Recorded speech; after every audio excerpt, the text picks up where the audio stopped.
Petrol का nozzle pump निकला है। यह एक पूरी साजिश थी मेरे घर को उड़ाने की। अग्निवीरों के निशाने पर भाजपा नेता बिहार प्रदेश अध्यक्ष संजय जायसवाल के घर को जलाने की गई कोशिश। उप मुख्यमंत्री रेणु देवी के घर पर हमला। अग्निपथ योजना के खिलाफ आक्रोशित युवाओं की भीड़ ने शुक्रवार को बिहार प्रदेश भाजपा के अध्यक्ष डॉक्टर संजय जायसवाल के घर पर हमला करने की कोशिश की। बेतिया स्थित संजय जायसवाल के घर पर उपद्रवियों की ओर से जमकर पथराव किया गया। भीड़ ने जायसवाल के खिलाफ नारेबाजी की और उनके घर को जलाने की भी कोशिश की।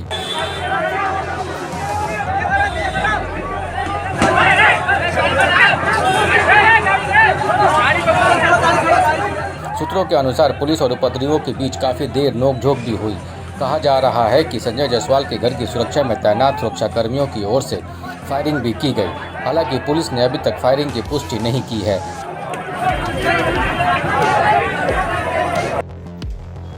वहीं बेतिया में संजय जायसवाल के घर पर तोड़फोड़ और उनके घर को जलाने की कोशिश के बाद बड़ी संख्या में पुलिस वाले वहां पहुंचे और उन्होंने भीड़ पर बल प्रयोग करते हुए वहां से खदेड़ा। संजय जायसवाल के जिस घर पर भीड़ ने हमला करने की कोशिश की उस घर में ताला लगा हुआ था। भीड़ ने ताला तोड़कर हमले की कोशिश की।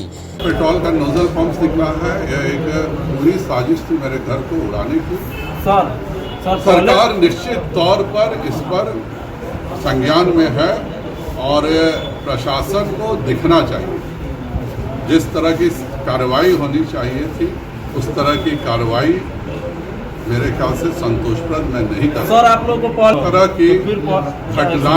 इस तरह की घटनाएं जो हो रही है यह बहुत दुर्भाग्यपूर्ण है। मैं युवाओं से कहूँगा, ऐसे तो जो भीड़ मेरे घर पे आई थी वह कहीं से भी आर्मी में जाने वाले जवानों की नहीं थी और सबकी तस्वीरें हैं और मैं जान रहा हूँ कि IIT के उस पार के मोहल्ले के कितने लोग थे, मेरे पीछे के मोहल्ले के कितने लोग थे। मैं बहुत सभी को आइडेंटिफाई भी कर चुका हूँ। लगभग 100 लोग तो आइडेंटिफाइड हैं और मुझे पूरा विश्वास है कि प्रशासन उन पर उचित कार्रवाई करेगा। इसके पहले बिहार के उप मुख्यमंत्री रेणु देवी के घर पर हमला किया गया।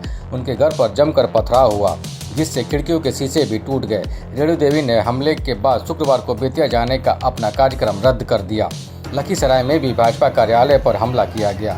दरअसल सेना भर्ती के नए नियम अग्निपथ के खिलाफ पूरे बिहार में 3 दिनों से जोरदार विरोध हो रहा है।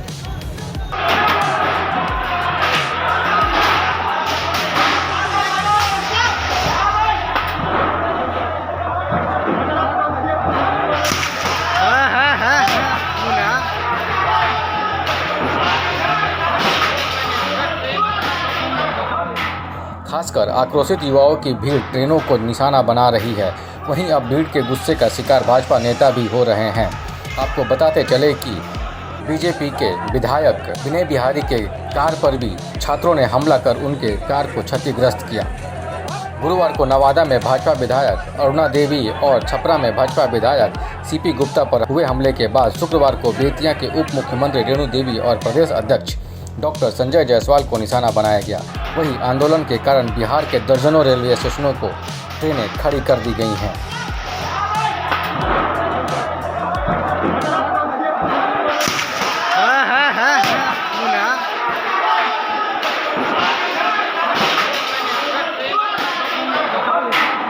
जानबूझकर एक अफवाह फैलाई जा रही है कि युवाओं को अग्निवीर से कोई दिक्कत होने वाली है, जबकि यह बिल्कुल साफ है कि इसमें रेजिमेंटल सिस्टम खत्म नहीं होगा। 17 साल में जो बच्चे 12वीं पास नहीं किए होंगे, जब वह 4 साल उनका पूरा होगा तो उनको 12th का सर्टिफिकेट भी साथ में मिलेगा। जो बच्चे ग्रेजुएशन करना चाहते हैं उनको इसके स्किलिंग प्रोग्राम्स का पॉइंट मिलेगा और ग्रेजुएशन केवल वो लोग 1 या 2 सब्जेक्ट पढ़ करके वो ग्रेजुएशन का सर्टिफिकेट उनको मिल जाएगा जो दुनिया के हर जगह मान्य होगा। इस पूरे 4 वर्षों के दरमियान लगभग 50 लाख रुपए इन युवाओं को मिलेगा।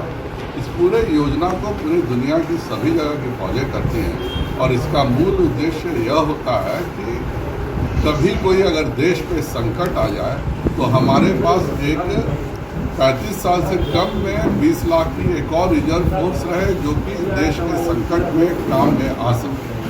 और इसी को देखते हुए आपको 4 सालों में 50 लाख का पैकेज दिया जा रहा है। केंद्र सरकार की सभी नौकरियों में, BSF में, सेंट्रल गवर्नमेंट सर्विसेज में सब जगह प्राथमिकता मिलेगी।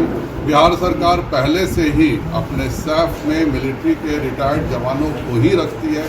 तो यह पूरे देश में एक सिस्टम था कि जो 25% है वो तो आर्मी की जितनी सीटें हैं वह तो ऑलरेडी उतनी भर रही हैं, पर उसके अलावा भी एक जनरेशन में एक युवाओं को आर्मी के प्रति, देश के प्रति, और उनको जब वो हटें तो लगभग 25 लाख रुपए उनके हाथ में आएंगे। और इसके अलावा इन सभी को केंद्र सरकार की जो योजनाएं हैं, 25 लाख की जो PMEGP योजना है, जो बिना किसी गारंटी के मिलती है, वह भी मिलेगी। अर्थात अगर वह युवा कोई काम धंधा करना चाहे तो 50 लाख रुपए उसको मिल सकते हैं। जो उसमें 25% रहना चाहेंगे वो रहेंगे। लेकिन यह पूरी एक पीढ़ी को तैयार करने का है कि कभी देश में कोई जिस तरह की घटनाएं घटी हैं यूक्रेन रशिया के युद्ध के दरमियान, और दुनिया के हर जगह, चाहे वो इजराइल हो, चाहे इंग्लैंड हो, ये सब जगह होता है कि देश में एक रिजर्व आर्म्ड फोर्सेस की पीढ़ी तैयार की जाती है। जब आपको 4 साल में लगभग 50 लाख रुपए मिल रहे हैं, 40 लाख की आपको काम धंधा करने का सुअवसर मिल रहा है, ग्रेजुएशन का सर्टिफिकेट भी आपको 2 सब्जेक्ट ही केवल पढ़ने पर मिल जा रहा है। आप एक स्किल्ड युवा होंगे जिससे जितनी भी प्राइवेट कंपनियां हैं